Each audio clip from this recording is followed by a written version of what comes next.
महाराष्ट्रातल्या बहुतेक सगळ्या विरोधी पक्षांच्या वतीने मी आपल्या मुंबईच्या सगळ्या पत्रकारांचे मीडियाचे स्वागत करतो। अपुऱ्या जागेमुळे ही जागा बदलून चव्हाण सेंटरला आणावी लागली आणि त्यामुळे आपलाही थोडासा गोंधळ झाला। पुढच्या वेळी असा गोंधळ होणार नाही याची काळजी घेतली जाईल। आपल्याला जर कोणाला नाही बऱ्याच लोकांना त्रास झाला असेल तर याच्याबद्दल आम्ही दिलगिरी व्यक्त करतो। आम्ही सर्व विरोधी पक्ष महाराष्ट्रातले काल चीफ इलेक्शन कमिशन महाराष्ट्राचे जे आहेत त्यांना भेटायला गेलेलो। त्यांना आम्ही एक निवेदन दिलं आणि निवेदनात त्यांना आम्ही महाराष्ट्रातल्या ज्या मतदार याद्या आहेत त्याच्यातल्या अनंत चुका दाखवल्या। अनंत चुका दाखवल्यानंतर त्या ठिकाणी सीओ यांनी आम्हाला असं आश्वासित केलं की केंद्रीय निवडणूक आयोगाला तुमचं हे सगळं म्हणणं आम्ही पाठवतो। या याद्या दुरुस्त करण्यासाठी आम्ही लवकरात लवकर सुरुवात करू। दुसऱ्या बाजूने महाराष्ट्र निवडणूक आयोग जो आहे, राज्य निवडणूक आयोग, त्यांच्या काही जबाबदाऱ्या आहेत असं त्यांनी सुचवल्यामुळं आज त्यांचे प्रश्न आणि दोघांचे प्रश्न म्हणून आज आम्ही त्यांची भेट घेतली। कालच्या प्रमाणे सर्वच विरोधी पक्ष नेते त्या ठिकाणी गेले। काही महत्वाचे एव्हिडन्सेस आम्ही दाखवले, काही पुरावे त्यांना दाखवले आणि त्या पुराव्याच्या सहित आम्ही आज त्यांना काही माहिती दिली। या पुराव्याच्या बरोबरच आम्ही त्यांना पत्रही दिलेलं आहे। पत्र देत असताना मतदार यादीत मोठ्या प्रमाणात मतदारांचे पत्ते अपूर्ण चुकीचे घातलेले आहेत, घर क्रमांक चुकीचे आहेत, तसेच प्रत्यक्षात संबंधित व्यक्ती त्या मतदार यादीत नोंद आहे ती त्या पत्त्यावर राहत नाही। मी काही उदाहरणं त्यांना दिली। त्यामध्ये मुरबाडमध्ये जे मतदार आहे, मुरबाड मतदारसंघामध्ये, त्या मुरबाड मतदारसंघामध्ये बूथ क्रमांक 8 मध्ये 400 मतदारांचं एक घर आहे। 400 मतदार आहेत की ज्यांच्या घरासमोर फक्त डॅश आहे, म्हणजे घर नंबर डॅश आहे। बडनेरा विधानसभा मतदारसंघ बूथ नंबर 211 वरती 450 मतदारांचं घर क्रमांक 0 लिहिलेलं आहे। कामठी विधानसभामध्ये देखील 867 मतदारांचं घर निरंक आहे, घर नंबरच नाही। बऱ्याच ठिकाणी दुबार मतदार नोंदवण्यात आलेले आहेत, म्हणजे एका व्यक्तीला 8-8, 5-5, 4-4 वेळा मतदानाचा हक्क दिलेला आहे। एपिक नंबर एकच असतो अशी आजपर्यंत आपल्या सगळ्यांची खात्री होती, पण मतदार याद्यामध्ये अनेक वेगळ्या एपिक नंबरची माणसं आम्ही त्यांना निदर्शनाला आणून दिली। त्यामुळं नालासोपारा मतदारसंघामध्ये सुषमा गुप्ता या महिलेचं नाव वेगळ्या एपिक नंबर आयडी सह 6 वेळा नोंदवलेलं आहे आणि आपणच 12 ऑगस्टला विविध न्यूज चॅनलने माध्यमांमध्ये पुराव्यासह हे दाखवलं। 12 ऑगस्टला आपण दाखवलं। दुपारी 3 वाजता आमच्या पक्षाने, आमच्या कार्यकर्त्यांनी तपासलं, आपण म्हणतात ती वस्तुस्थिती याच्यात होती मतदार यादीत ऑनलाईन, आणि 6 वाजता मात्र ती सगळी नावं या बाईंची, म्हणजे या श्रीमती गुप्ता जे आहेत त्यांचं नाव हे त्या ठिकाणाहून काढण्यात आलं। आमचा प्रश्न हा आहे की आपण न्यूज चॅनलच्या मार्फत एक बातमी दाखवता, दुपारी 3 वाजता या महिलेचे फोटो आणि एव्हिडन्स तुम्ही टेलिव्हिजनवर दाखवता, तर सकाळी दुपारी 3ला ती नावं असतात, 6ला ती नावं जातात। आमचा प्रश्न आम्ही निवडणूक आयोगाला विचारलेला आहे ही नावं कुणी काढली, कुणी त्यावर तक्रार केली, तक्रार कधी करण्यात आली आणि कुणी स्थळ पाहणी केली आणि हे फोटो एकाच महिलेचे आहेत याचं व्हेरिफिकेशन करण्याच्या कुणी नावं काढली. आमचा दावा असा आहे आणि आमचा समज व्हायला लागलेला आहे की राज्य निवडणूक आयोग किंवा केंद्रीय निवडणूक आयोगाचा सर्व्हर हा महाराष्ट्रात दुसरा कोणीतरी चालवतो असा आमचा आता अनुभव व्हायला लागलेला आहे आणि दुसरा कोणीतरी परस्पर या मतदार याद्यांमध्ये नावं घालतो, मतदार याद्या उघड झाल्या की नावं काढतो. राज्य निवडणूक आयोग असो किंवा केंद्रीय निवडणूक आयोग यांच्या हातात काही नाहीये, कुणीतरी बाहेरच ही सिस्टीम ऑपरेट करतंय असा याचा अर्थ आहे. आम्ही त्याचबरोबर त्यांना हे दाखवलं की एकाच पत्त्यावर अनेक नोंदणी आहेत. आता मध्य विधानसभा नाशिक इथं घर क्रमांक 3829 या घरामध्ये 813 मतदारांची नोंद आहे.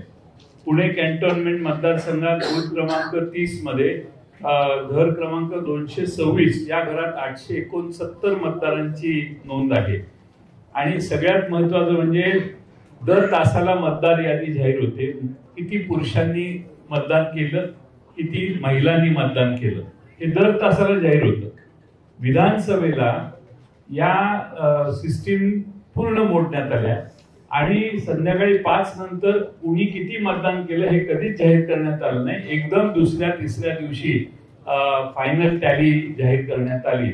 हे पारदर्शकतेच्या प्रक्रियेच्या विरोधात आहे. आणि आम्ही विधानसभेला ज्या मतदार याद्या पाहिल्या, ज्या मतदान याद्यांनी हा निकाल आला, त्याच मतदार याद्या जर स्थानिक स्वराज्य संस्थात वापरल्या जाणार असतील तर हा प्रचंड घोळ तसाच पुढे चालू राहतोय.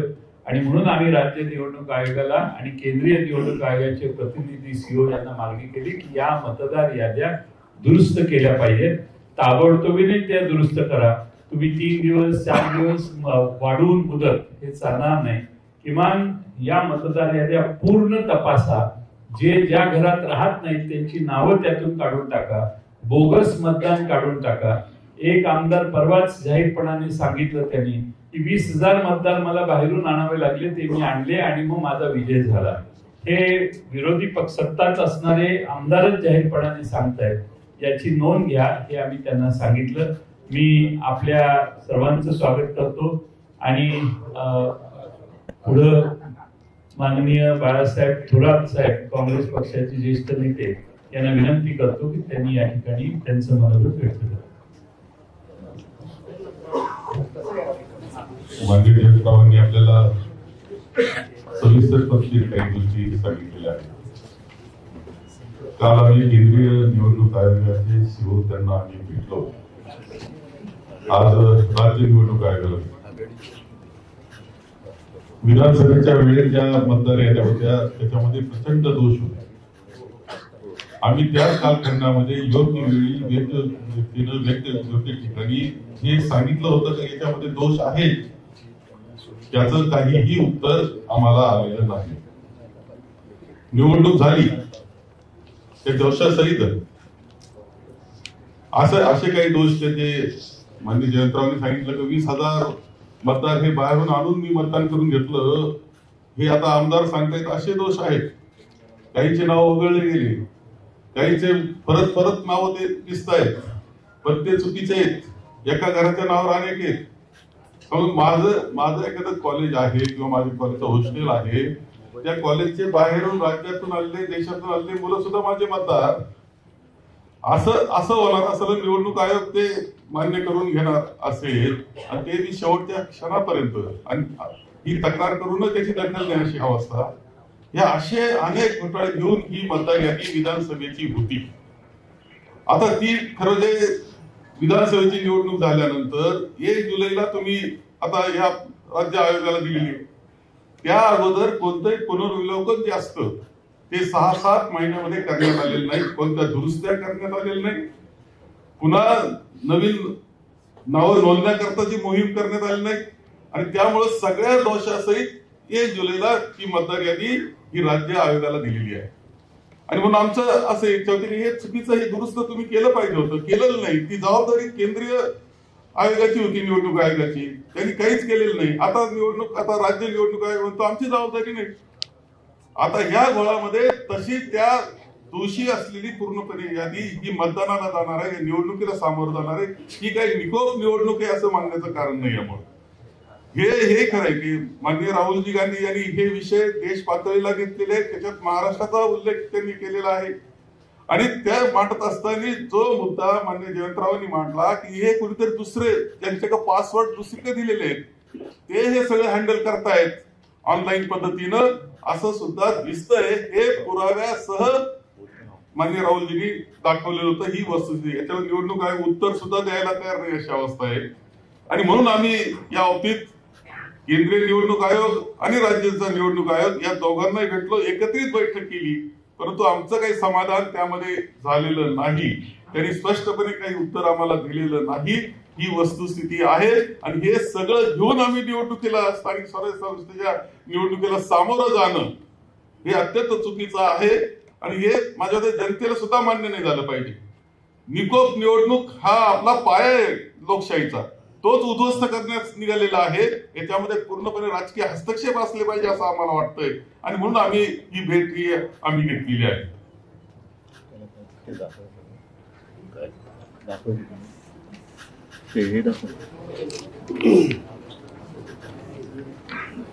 नमस्कार. काल आम्ही केंद्रीय निवडणूक आयोगाच्या प्रतिनिधींना भेटलो आणि आज आम्ही राज्य आणि केंद्रीय निवडणूक आयोगाच्या प्रतिनिधींना दोघांनाही भेटलो. आता जयंतराव म्हणाले किंवा बाळासाहेब म्हणाले, मला अत्यंत महत्वाची गोष्ट आपल्यासमोर आणि महाराष्ट्राच्या जनतेसमोर मला ठेवायची आहे की निवडणूक ही गोष्ट म्हटल्यानंतर राजकीय पक्ष आले आणि निवडणुकांना मतदान करणारा महाराष्ट्रातला मतदार आला. निवडणूक आयोग ही फक्त निवडणुका घेतात, कंडक्ट करतात, परंतु राजकीय पक्ष हे निवडणुका लढवतात. आणि राजकीय पक्षांना जर समजा निवडणूक आयोग ज्या याद्या, मतदार याद्या आहेत, ह्या जर समजा दाखवतच नसेल तर मला असं वाटतं की पहिला घोळ इकडे आहे की आम्ही तुम्हाला याद्याच नाही दाखवणार. म्हणजे मी आता तुमच्याकडे 2024च्या निवडणुका व्हायच्या अगोदर आणि 2024च्या निवडणुका झाल्यानंतर अशा मी तुम्हाला 2 याद्या मी तुम्हाला फक्त आता दाखवणार आहे.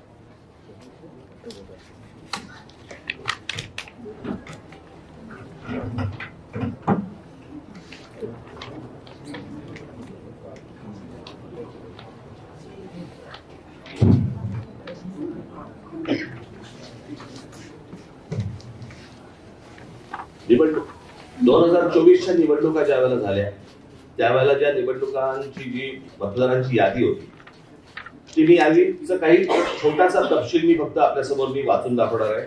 याच्याबद्दल तुम्हाला साधारणपणे मला असं वाटतं पत्रकार बोलले नाहीत मध्ये तर बरं होईल, आपण कॅमेरा बंद जरा शांत राहिलं तर बरं होईल, कारण आपलं कॅमेऱ्यातलं सगळं टिपतंय, परत आपण पण बोलताय. 2024च्या अगोदरची जी यादी आहे त्याच्यामध्ये फक्त मी काही नावं आपल्याला फक्त आपल्यासमोर मी वाचून दाखवतो, म्हणजे साधारणपणे यादीमध्ये काय प्रकारचा घोळ आहे हा आपल्याला आणि महाराष्ट्राला लक्षात येईल. मतदारसंघ 160 कांदिवली पूर्व, नाव धनश्री कदम, वडिलांचे नाव दीपक कदम, वय वर्ष 23. आता वडिलांचे डिटेल्स, नाव दीपक रघुनाथ कदम, वडिलांचे नाव रघुनाथ कदम, वय 117. मतदारसंघ 161 चारकोप, नाव नंदिनी महेंद्र चव्हाण, वडिलांचे नाव महेंद्र चव्हाण, वय वर्ष 124, वय 124. आता वडिलांचे डिटेल्स, नाव महेंद्र कुमार श्रीनाथ चव्हाण, वडिलांचे नाव श्रीनाथ चव्हाण, वय 43. कोणी कोणाला काढले तेच कळत नाही.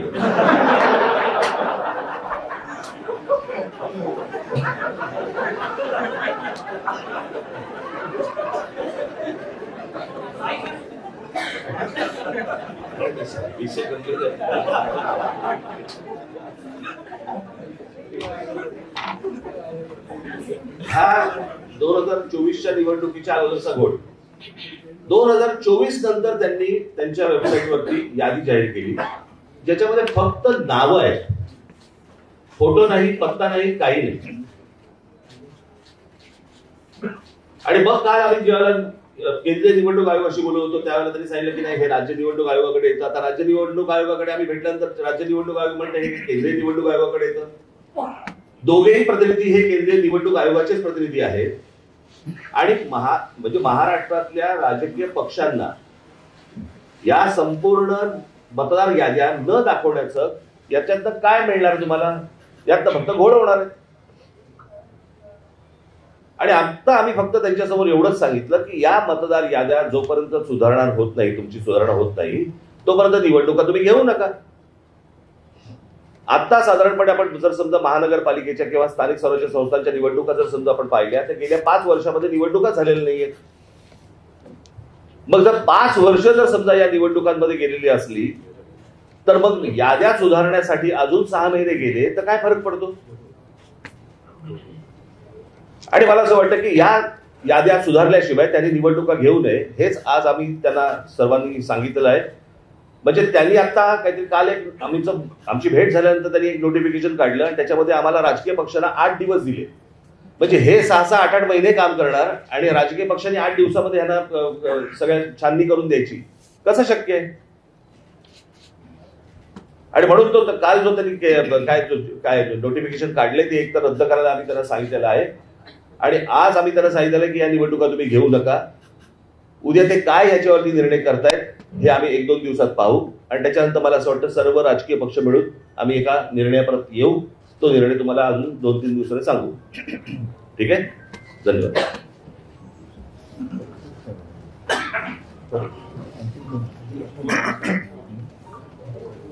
एकूणच सर्व परिस्थिती काय आहे, काय चाललेलं आहे याची कल्पना जयंतराव, बाळासाहेब आणि राज यांनी आपल्यासमोर मांडलेली आहे. एक गोष्ट मी आवर्जून सांगेन, एकूणच लोकशाहीसाठी, तिच्या रक्षणासाठी महाराष्ट्रातले सर्व राजकीय पक्ष एकत्र आले आहेत. आम्ही सर्व एकत्र येत असताना भारतीय जनता पक्षाला सुद्धा पत्र दिलं होतं, पण आज व्यासपीठावर आणि आमच्या कालच्या आणि आजच्या निवडणूक आयुक्तांच्या भेटीमध्ये भाजपाकडनं कोणी आलेलं नाही. हा विषय जो आहे तो गेल्या विधानसभेपासून सगळ्यांच्या लक्षात यायला लागला आणि एका पत्राचा उल्लेख जयंतरावांकडनं राहिला, तो त्यांनी मला सांगितला.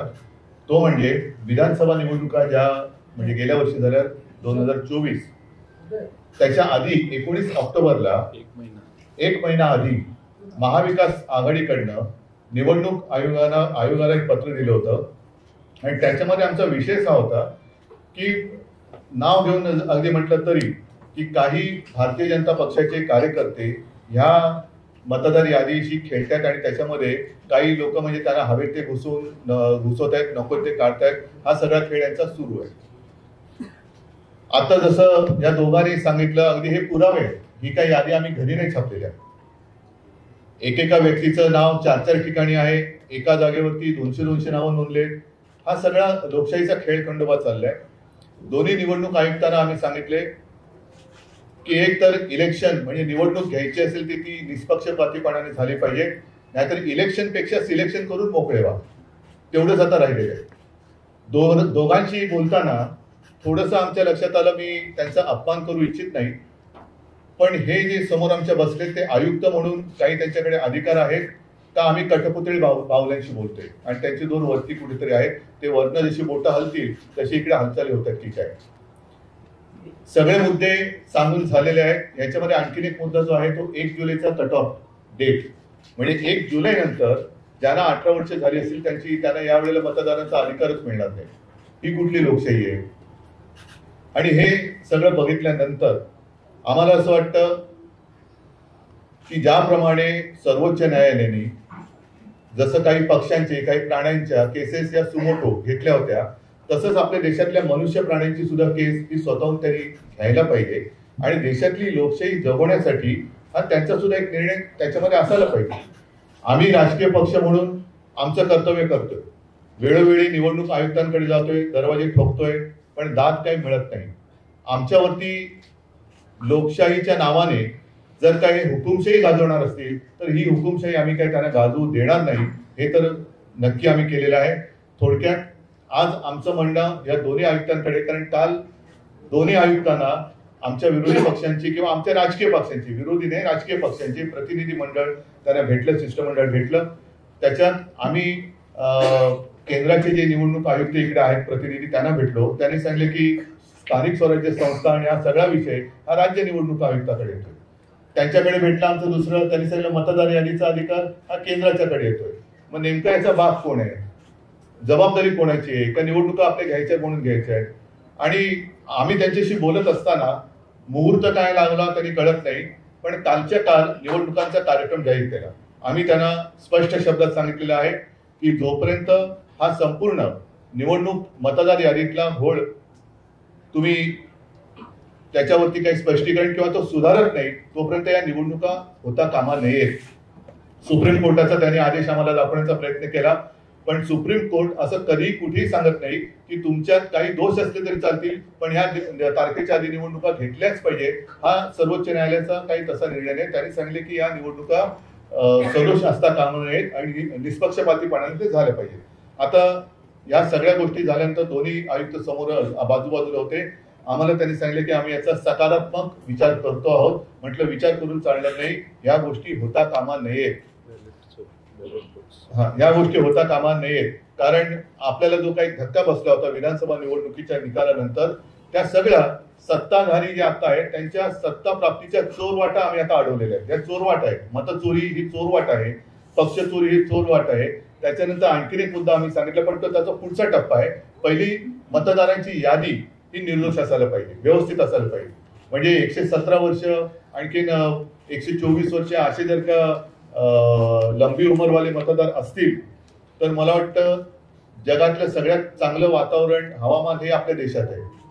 कारण इकडे लंबी आयु, दीर्घायुष्य भव म्हणतात ना, तसं झालेलं आहे. थोडक्यात एक तर निवडणूक आयोगाने एक स्वीकारलं पाहिजे की त्यांचा पुनर्जन्मावरती तरी विश्वास असला पाहिजे, आणि नाही तर जे मतदार हयात आहेत आणि त्यांचा मतदाराचा अधिकार हा हिरावून घेतलाय, डिलीट केलेला आहे, मग त्यांच्यावरती सदोष मतवधाचा गुन्हा दाखल करावा का. आणि पुढचा विषय जो आम्ही सांगितलाय तो याच्या पुढचा येईल, तो म्हणजे आता पहिला ईव्हीएम वरती आमचा आक्षेप आहेच. ईव्हीएमचा आक्षेप कमी पडतोय की काय, म्हणून आता मुंबई महापालिकांच्या निवडणुका सुद्धा ईव्हीएम वरती तर घेतले जातच आहे, पण व्हीव्हीपॅट पण त्याच्यात ठेवणार नाही. हाही मुद्दा एक महत्वाचा आहे. तुम्ही काही पुरावेच ठेवायचे नाही. जर का तिथलं व्हिडिओ रेकॉर्डिंग मागितलं तर व्हिडिओ रेकॉर्डिंग द्यायचं नाही. मतदार यादीमध्ये सगळा गोंधळ करून ठेवायचा. मतदार याद्या मागितल्या तर त्या देत नाही. आणि म्हणून म्हटलं की ही काही लोकशाही तुम्ही हुकुमशाहीच्या पद्धतीने चालवत असेल तर ती आम्ही कदापि मान्य करणार नाही. शिष्टमंडळाने जे मुद्दे उपस्थित केलेले आहेत त्यामध्ये जर येत्या काळामध्ये निवडणूक आयोगाकडून सुधारणा नाही झाली तर तुमचं पुढचं पाऊल काय असणार? पुढचं पाऊल पहिलं आजचं पाऊल लोकांसमोर जाऊ द्या. त्याच्यानंतर घाईघाई करण्याची आवश्यकता नाहीये. 2 दिवसात ते सांगतो म्हणाले. सकारात्मक विचार त्यांचा, त्याला ते सकारात्मक कशाला म्हणतात ते त्यांच्या उत्तरातनं कळेल.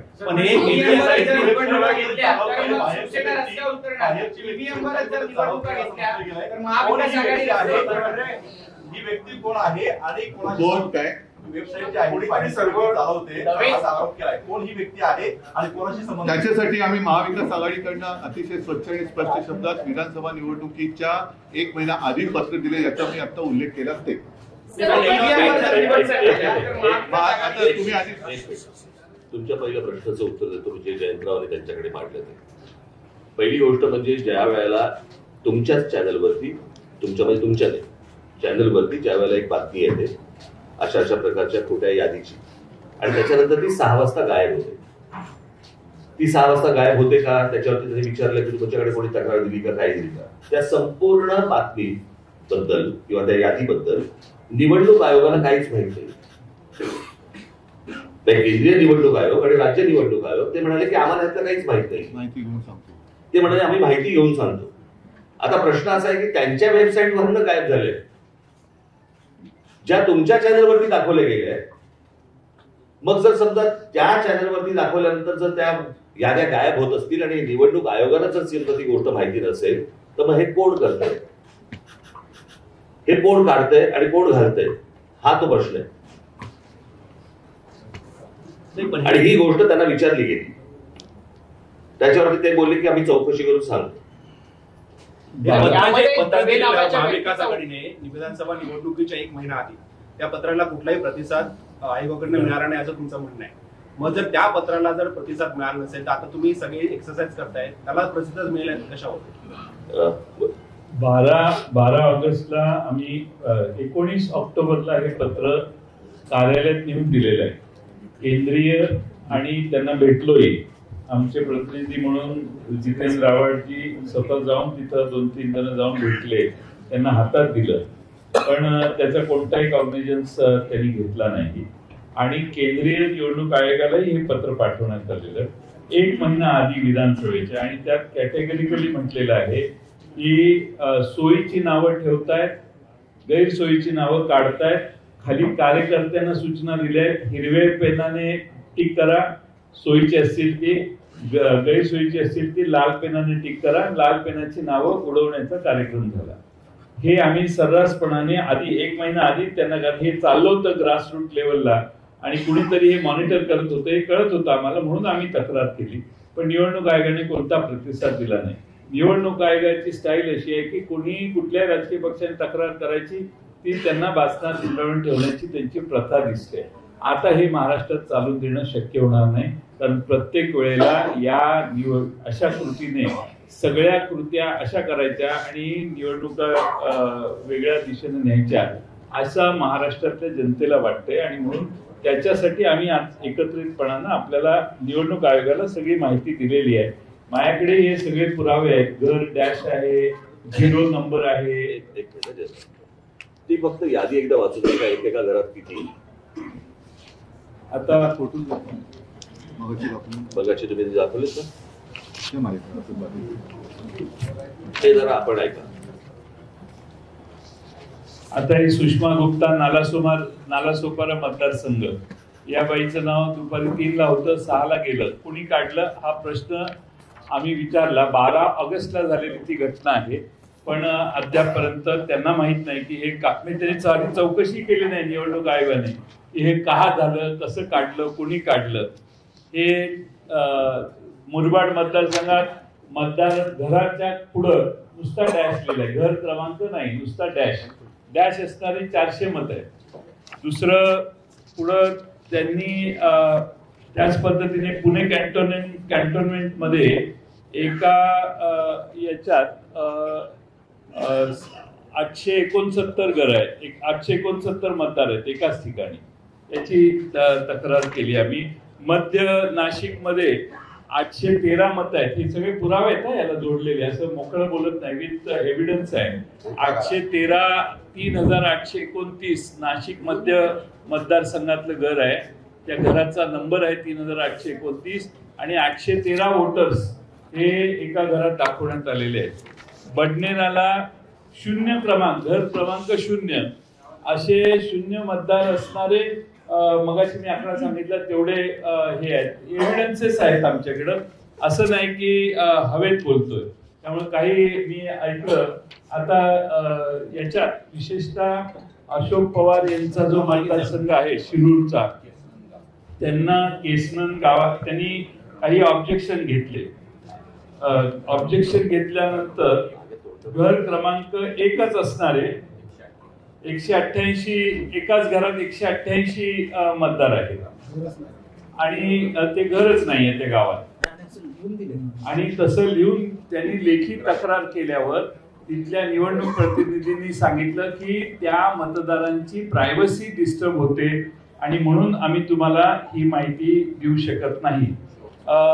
त्याच्यामध्ये शेवटी कायदा जो आहे तो कायदा काय सांगतो, कायदा त्यांनी असं की मतदार यादीत समाविष्ट करण्यात आलेल्या मतदारांची माहिती गोपनीय स्वरूपाची आहे, त्यामुळे सदर मतदारांची माहिती ही व्यक्तिगत माहिती आहे. सदर कागदपत्रांची माहिती इतरत्र प्रसिद्ध होऊ नये या कारणाने संबंधित मतदारांची परवानगी शिवाय आपणास उपरोक्त माहिती पुरवता येत नाही. आता कायदा आहे, कायद्यामध्ये काय म्हटलंय, आम्ही तो कायदाही दाखवला निवडणूक आयोगाला. साधारणपणे 32 नंबरचा कायदा आहे की कुणी कुठलाही हे मागितला, कुणी कुठलाही हे मागितला तर ती माहिती आणि ते डॉक्युमेंट्स कोणत्या आधारावर रजिस्ट्रेशन झालं, कोणत्या आधारावर हे देण्यासाठी कलम 32 आहे, त्यामध्ये स्पष्टपणाने म्हटलेलं आहे की तुम्हाला ती माहिती द्यावी लागेल. हा नियम कायदा आम्हीच निवडणूक आयोगाला आता कायदे सांगतोय, त्यांचे हे कायदे ज्याप्रमाणे ते देऊ शकतात.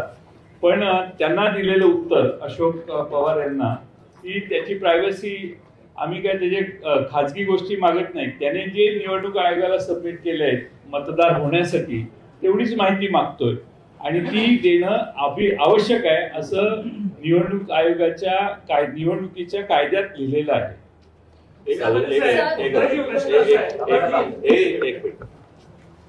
येतोय आवाज? मला यात एकच गोष्ट कळली नाही, समजली नाही, जी निवडणूक आयोग आम्हाला सांगते किंवा केंद्रीय निवडणूक आयोग आम्हाला सांगते की मतदाराची यादी ही गोपनीय असते. मला असं वाटतं मतदान हे गोपनीय असतं ना. आपण कोणाला मतदान करतोय ही गोष्ट गोपनीय असते, मतदार कसा गोपनीय असेल? जर ऑनलाईन तुम्ही जर समजा सगळ्या याद्या समजा असतात याच्यापूर्वी दाखवल्या गेलेल्या आहेत तर ती गोष्ट गोपनीय कशी असेल? आणि दुसरी गोष्ट, तिथे सीसीटीव्ही कॅमेरा तुम्ही लावता जे नंतर तुम्ही 45 दिवसामध्ये डिलीट करता. जर तुम्ही बघू शकता, आम्ही नाही का बघू शकत? बरं, निवडणूक आयोग याला निवडणुका लढवायच्या नाहीयेत, निवडणुका आम्हाला लढवायच्या आहेत. जर आम्हाला ते मतदार कोण आहेत हे कळले नाही, पण मला एक गोष्ट या संपूर्ण प्रकरणामध्ये मी मगाशी आपल्याला सांगायचं राहिलं, माझी ही निवडणूक याच्यामधलं जे काही प्रॉब्लेम्स आहेत किंवा याच्यामधले जे घोळ आहेत याच्यावरची माझी दुसरी पत्रकार परिषद आहे. एक पहिली 2017ला झाली होती, मला असं वाटतं तुम्हाला माहिती असेल कदाचित. आणि त्यावेळेला पण मी ह्याच गोष्टी मांडत होतो की ह्या सगळ्या गोष्टी निवडणूक आयोग ही लपाछपी का करते. आता मगाशी आम्ही जेव्हा सांगितलं की एका ठिकाणी कुठे ते जिल्हा परिषदांच्या काही याद्या आल्या, आता 2022ला ती फोटो सकट नावासकट सगळ्या याद्या आहेत 2022च्या. आणि आताच्या ज्या याद्या आल्या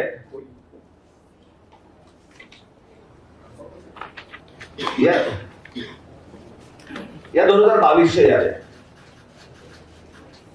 ज्याच्यामध्ये फोटो आहे, नाव आहे, सगळं आहे.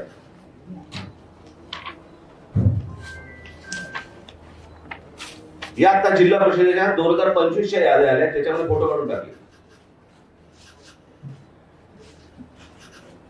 हे सगळं निवडणूक आयोग स्वतः करतंय. हे का करतंय?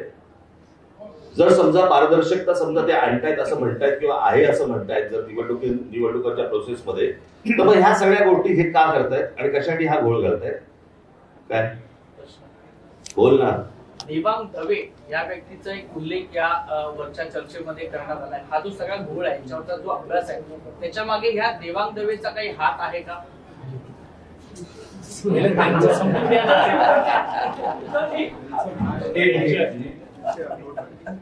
अर्धवट विषय राहिला त्याचा पूर्ण देवांग दवे ही निवडणूक आयोगाचे हे एका राजकीय पक्षाची पदाधिकारी आहेत आणि हे पुढे जाऊन राहिले.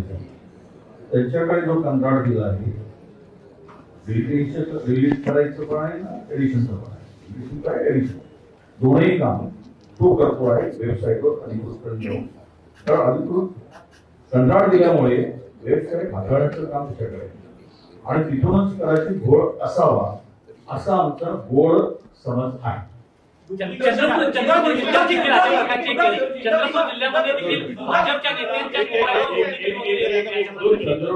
राजुरा मतदारसंघात अजूनही गुन्हा दाखल झालेला नाही. तिथे भारतीय जनता पक्षाचं नाव घेऊन सांगतो त्यांच्या मोबाईलवरती हे सिद्ध झालंय. आम्ही तक्रार दिली, अद्यापही तिथे कुठे गुन्हा दाखल झाला. आम्ही पकडून दिलं, चोरी पकडून दिली, कशा प्रकारची चोरी झाली पुराव्यासह दिलं. त्यामुळे आता ती कारवाई झाली नाही. पुढे समजा विषय आहे त्याच्यामध्ये जर समजा 80,000 उदाहरणार्थ पनवेलमध्ये बाळाराम पाटलांना त्यांनी उत्तर असं दिलेलं आहे ऑफिशियली आणि सगळ्यांनाच उत्तर दिलेलं आहे, ज्यांनी बातम्या केल्या त्यांनाही दिलं की जर 80,000 तुम्हाला वाटतं दुबार मतदार असतील तर तुम्ही 80,000 अर्ज केले पाहिजेत प्रत्येक मतदाराच्या नावाचा. याबद्दल काही बोलणं झालं का? नंबर 1. आणि नंबर 2 दुसरा प्रश्न असा आहे की आता आपण सीसीटीव्ही बद्दल बोलला, तो सीसीटीव्ही हा एक वादग्रस्त मुद्दा आहे असं जर जमलं तर एक 17A फॉर्म आहे जी इलेक्टोरल रोल असतो जो मतदान अधिकारी टिकमार्क करतात. तो अधिकाऱ्यांनी टिकमार्क केलेला रोल इलेक्शन कमिशन देत नाहीये, याबद्दल तुमचं काही बोलणं झालं का? मला एकच या सगळ्या गोष्टींवरती मला फक्त बोलायचं तर तुम्ही जे काही सगळे कायद्याचे या देशात ह्या पहिल्या निवडणुका नाहीये. याच्या अगोदर अनेक निवडणुका झाल्या, बरोबर आहे, साधारणपणे 2014च्या अगोदर 2000 त्याच्या अगोदर या इतके वर्षाच्या निवडणुका चालू आहेत, कधी असले विषय कधी आले नाहीत जे हल्लीच का यायला लागले. मला असं वाटतं हा एक सगळ्यात महत्वाचा प्रश्न आहे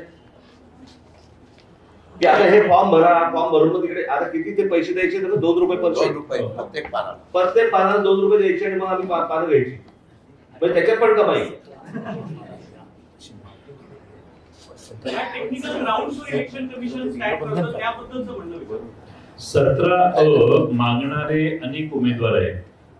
अनेक उमेदवारांनी 17A मागून देखील निवडणूक आयोग ते देत नाही. आता एक उदाहरण सांगतो की कोरेगाव विधानसभा मतदारसंघात शशिकांत शिंदे साहेबांनी विधानसभेच्या आधी अपील केलं. कलेक्टरने निर्णय दिला की ही 1,500 मतं आपण यादीत घ्या.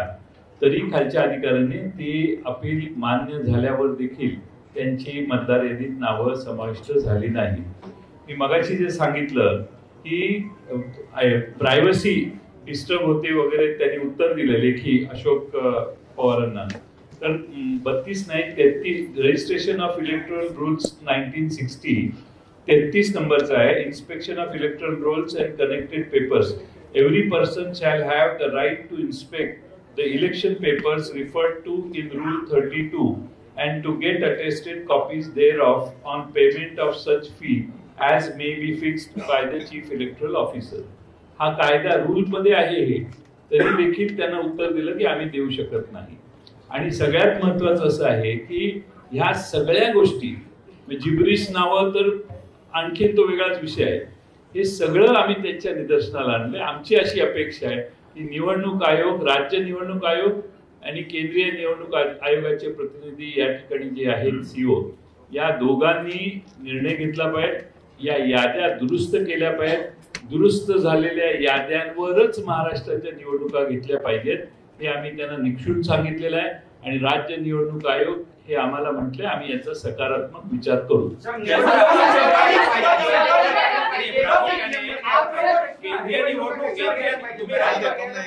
तुम्ही राज्य निवडणूक आयोगाला भेटला तर मग भूमिका काय असणार? बघून आधी पहिले याद्या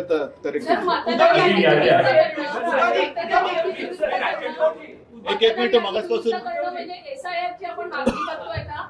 आणि बिहारमध्ये ज्या पद्धतीने एसआयआर झालेला आहे तर तशीच जर इथे झालं तर परत आपण आगीतून कुंभाटात नाही का पडणार? ज्याचं जे उत्तर राजनी दिलं की आपल्या आयुष्यातली किंवा देशाच्या आयुष्यातली ही पहिली निवडणूक नाहीये, त्याच्यामुळे हे सगळे आता पुष्पट आता का काढली जात आहेत? आतापर्यंत लोकांनी मतदान केलेलं नाही का? आतापर्यंत काही देशामध्ये सत्ताधारी जन्माला आलेले नाहीत का? तर आता हा जो काही खेळ चाललेला आहे हा सरळ सगळा खोटा कारभार चाललेला आहे. आणि म्हणून मला असं वाटतं आम्ही त्यांना जे काय सांगितले की जोपर्यंत या याद्यांमध्ये सुधारणा होत नाही तोपर्यंत निवडणुका ठेवू नये.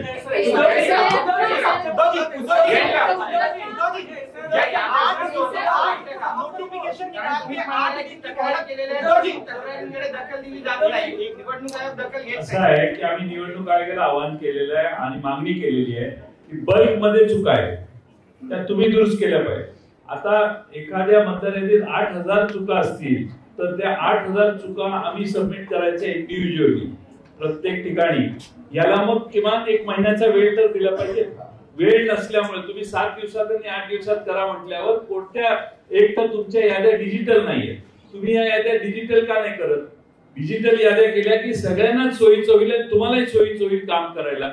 या याद्या डिजिटल न करण्यामागे एक षडयंत्र असं आहे की या याद्या प्रिंट करणं, टाईप करणं, त्यात पुन्हा त्याची कॉपी काढणं, त्याचं मग कंपॅरिझन करणं, मग त्याच्यात दुबार मतं काढणं, या चुका काढणं हे शक्य नव्हतं. आम्ही मॅन्युअली हे सगळं काम केलेलं आहे. महाराष्ट्रातल्या 288 मतदारसंघात गेल्या 2-2.5-3 महिने काम करून आम्ही बऱ्याच गोष्टी काढलेल्या आहेत. हे छोटे काही उदाहरण आहेत. आणखी उदाहरण आम्ही देऊ शकतो. आम्ही वाट बघतोय निवडणूक आयोग काय करणार आहे. एकच मिनिट मगाचपासून प्रश्न विचारतो, पण तत्पूर्वी एक सांगतो की निवडणूक आयोगाचं काम व्यवस्थित पद्धतीने निवडणुका पार पाडणं हे आहे. आणि त्या निवडणुकीच्या प्रक्रियेत समजा आमच्या राजकीय पक्षाकडनं त्यांच्या नियमाचं कुठे उल्लंघन झालं किंवा आणखी कुठे चूक झाली तर आम्हाला कायद्याचा दंडुका दाखवला जातो करप्ट प्रॅक्टिस म्हणून. आता आमचं म्हणणं असं आहे की ही निवडणूक आयोगाची करप्ट प्रॅक्टिस आहे. ही निवडणूक आयोगाची करप्ट प्रॅक्टिस आहे. ज्याप्रमाणे स्वतः शिवसेना प्रमुखांना ती शिक्षा भोगावी लागली होती, त्यांचा 6 वर्ष मतदानाचा अधिकार हिरावून घेतला गेला होता. आता निवडणूक आयोगाला आणि निवडणूक आयुक्तांना काय शिक्षा करायची जर त्यांनी सुधारणा केली नाही तर? कारण ही निवडणूक प्रक्रियेतली निवडणूक आयोगाची करप्ट प्रॅक्टिस आहे. हा भ्रष्टाचार आहे. एक त्याचा प्रश्न उद्या म्हणजे मग तुम्ही यांना विचारा.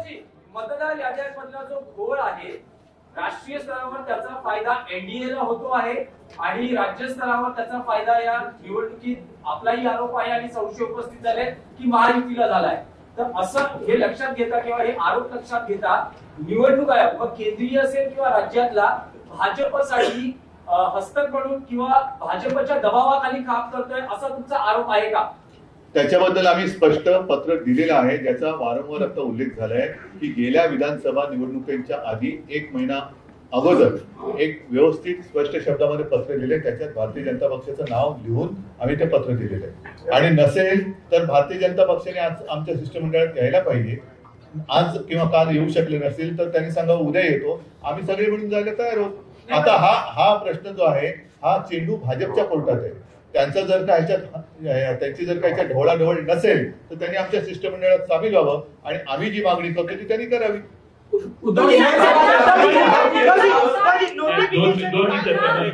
काम करता एक मिनिट माफ करा, तुम्ही फक्त हात वरती करा, आम्ही सांगू कोणाला बोलायचं. कलकलाट करण्यापेक्षा ना तुम्ही फक्त हात वरती करा, आम्ही फक्त सांगतो की बाबा तू बोल तू बोल तू बोल एवढं. आता बोल. तुम्ही ज्या मतदार याद्यांचं आता उदाहरण दिलं की ह्याच्यात ऑब्जेक्शन आहेत, अशा किती कॉन्स्टिट्युएन्सीचे ऑब्जेक्शन तुम्ही आता सबमिट केले आहेत? आम्ही आता काही प्रमुख कॉन्स्टिट्युएन्सीची उदाहरणं दिलेली आहेत. महाराष्ट्रातल्या प्रत्येक मतदारसंघात हे काम चालू आहे. स्थानिक दृष्ट्या त्याचे ऑब्जेक्शन सबमिट होतील, परंतु बल्कमध्ये हे झालेलं आहे, फ्रॉड आहे हा असं आम्हाला वाटायला लागले. तर ते निवडणूक आयोगाने पुढाकार घ्यावा ना. आम्ही 2 हे असतात, एक म्हणजे फोटो आयडेंटिटी सेम आहे असे बघून ते नावं बाजूला काढता येतात, त्याचं एक वेगळं सॉफ्टवेअर आहे. नावं एकत्रित करून सगळी नावं कम्पेअर करून ती डुप्लिकेट झाली असतील तर ती नावं बाजूला काढायला सॉफ्टवेअर आहे. ही सॉफ्टवेअर 2019च्या निवडणुकीच्या आधी वापरलं जायचं, पण दुर्दैवाने 2022-23 नंतर हे वापरलंच नाही. तर आम्ही त्यांना कालच विनंती केली की हे सॉफ्टवेअर वापरा आणि हे डुप्लिकेशन जे आहे ते काढून टाका. त्यांनी केलं पाहिजे. एकच मी सांगतो, आमच्या लोकांनी त्या ठिकाणी जे ऑफिसर आहेत अधिकारी आहेत त्यांच्या हरकती घेतलेल्या आहेत, पण ते सरळ सरळ सांगतात की आमच्या राज्य निवडणूक आयोगाला आम्हाला ह्या अधिकार किंवा आम्ही हरकती घेण्यामध्ये कुठल्याही प्रकारचा आम्ही काही हस्तक्षेप करू शकत नाही. हा फार मोठा गंभीर त्या ठिकाणी प्रश्न निर्माण झालेला आहे. जर बोगस नावं दाखवली तर त्या बोगस नावाच्या संदर्भात हरकत घेतल्यानंतर त्याची चौकशी करायला पाहिजे. ते सरळ हारवरती करताय प्रांत किंवा तिथल्या निवडणूक अधिकारी. आता आम्ही प्रत्येक पक्षाने त्या त्या कार्यकर्त्यांना आपापल्या ठिकाणची सर्वेक्षण करून जी बोगस नावं आहेत ती काढून तुम्ही म्हणाला त्या प्रश्नाने आम्ही राज्यावर गोळा करणार आणि निवडणूक आयोगाला देणार, त्याला आम्हाला वेळ पाहिजे. एक असं आहे, 2 मिनिटं, एकच असं आहे की त्यांच्याकडे वेगळे टूल आहेत. डाटा मॅचिंग सिस्टीम, AI आधारित टूल्स आहेत, डिजिटल ऍप्स आहेत, असे आहेत, ते वापरावेत. आणि सगळ्यात महत्वाचं मला आपल्या मार्फत आवाहन करायचंय, आम्हाला निवडणूक आयोगाकडून उत्तरं पाहिजेत. भारतीय जनता पक्षाच्या विरोधी ही आमची हे नाही आहे, त्यामुळे त्यांच्या प्रवक्त्यांनी आम्हाला उत्तर देणं अभिप्रेत नाहीये. आम्हाला निवडणूक आयोगाने उत्तर द्यावं. आम्ही निवडणूक आयोगाकडे गेलोय, नाही तर तासाभरात तुम्ही जाल दुसरीकडे आणि याला उत्तर मागाल. आम्ही त्यांना बोलवलेलं होतं आणि त्यांनाही त्रास कदाचित होत असेल, तर नाही, निवडणूक आयोगाने लिखित उत्तर आहे, त्यांचं स्पष्ट म्हणणं आहे की स्थानिक स्वराज्य संस्थेच्या निवडणुकांसाठी एकच मिनिट. मला असं वाटतं मी थोडंसं काय हे प्रश्न संपणार नाही. यातला एकच सगळ्यात महत्वाचा भाग असा आहे की निवडणूक यादीमध्ये घोळ आहे. निवडणुकीच्या यादीतले घोळ दोन्ही राज्य आणि केंद्रीय निवडणूक आयोगातल्या प्रतिनिधींना आम्ही त्यांच्यासमोर ठेवलेले आहेत. ते सुधारले पाहिजेत आणि ते सुधारून विरोधी पक्षाचं समाधान झालं पाहिजे, सत्ताधारी पक्षाचं समाधान झालं पाहिजे, कोणाचंही. परंतु जे निवडणुका लढवतात, मला असं वाटतं त्या राजकीय पक्षाचं समाधान झाल्याशिवाय त्यांनी निवडणुका घेऊ नये. आणि ही अत्यंत आमची रास्त मागणी आहे, याच्यात काहीच गैर नाहीये. मला असं वाटतं निवडणूक आयोगाने या गोष्टींचा विचार करावा. त्याच्यामध्ये इतर वेगवेगळे कायदे आणूच नाही. सोपी गोष्ट आहे ना ही. ह्याच्यामध्ये काही कॉम्प्लिकेटेड असण्याचं काही कारणच नाहीये. आम्ही काही क्लिष्ट काही विषय बोलतच नाही आहोत की बाबा आम्ही मतदार याद्या दाखवलेल्या आहेत, मतदार याद्यांमध्ये बाबा घोळ आहे. थांबा ना, मी पण आलोय पहिला. मतदार याद्यांमध्ये घोळ आहेत आणि मतदार याद्यांमधले घोळ त्यांच्या समोर ठेवल्यानंतर मला असं वाटतं की ते आणि राजकीय पक्ष यांनी मिळून या याद्या सुधारल्या पाहिजेत आणि याद्या सुधारूनच निवडणुकांना सामोरं गेलं पाहिजे. कारण जी लोक मतदान करतायत, म्हणजे जर समजा तुम्ही एक गोष्ट बघितली असेल, यातला एकच फक्त महत्वाचा भाग सांगतो की गेल्या 2024ची जी विधानसभा इलेक्शन झाली, या विधानसभा निवडणुकीनंतर 232 जागा या ह्याच्या युतीच्या महायुतीच्या निवडून आल्या. 232. पण या 232 जागा निवडून आल्यानंतर देखील मला असं वाटतं तुम्ही सगळेजण त्याला विटनेस आहात, संपूर्ण महाराष्ट्रात सन्नाटा होता. ज्या प्रकारचा जल्लोष महाराष्ट्रामध्ये व्हायला पाहिजे होता त्या प्रकारचा जल्लोष महाराष्ट्रामध्ये नव्हता. हे कसलं द्योतक आहे. सर्वांना धक्का बसला, म्हणजे निवडून आलेल्यांना पण धक्का बसावा. पडलेल्यांना बसतोच, पण निवडून आलेल्यांना पण धक्का बसावा ही कोणती निवडणूक आहे. तर मला असं वाटतं की ह्या अतिशय सोपा विषय आहे. या सोप्या विषयामध्ये याद्या नीट कराव्यात आणि निवडणुकीला सामोरं जावं, एवढंच फक्त आमचं म्हणणं आहे. कारण हे काही प्रश्न थांबणार नाही. राजकीय प्रश्न असा आहे की पहिल्यांदाच निवडणूक आयोगाच्या निमित्तानं तुम्ही महाविकास आघाडी बरोबर दिसतात. तर मला असं वाटतं मी 2017ला पण दिसलो होतो. प्रश्न असा आहे की मी तुम्हाला एकच गोष्ट एक ते असेल किंवा नसेल तो विषय नाहीये. प्रश्न असा आहे की या सगळ्या याच्यामध्ये एक गोष्ट लक्षात घ्या, आता निवडणूक होणार कशी होणार हे महत्वाचं आहे. कोणाबरोबर होणार हा आत्ताचा विषयच नाही. आणि ही तुमच्या जर लक्षात असेल, कदाचित त्या पत्रकार परिषदेला जर समजा तुम्ही असाल तर 2017ला पण मी हेच बोलत होतो. तेव्हा पण होती तेव्हा पण खरं तर याच्यामध्ये त्यावेळेला अजित पवार पण होते. त्यावेळेला पाहिजे होता आणि त्यावेळेला ते तावाने बोलत पण होते, सांगत पण होते त्या सगळ्या गोष्टी. असं धन्यवाद.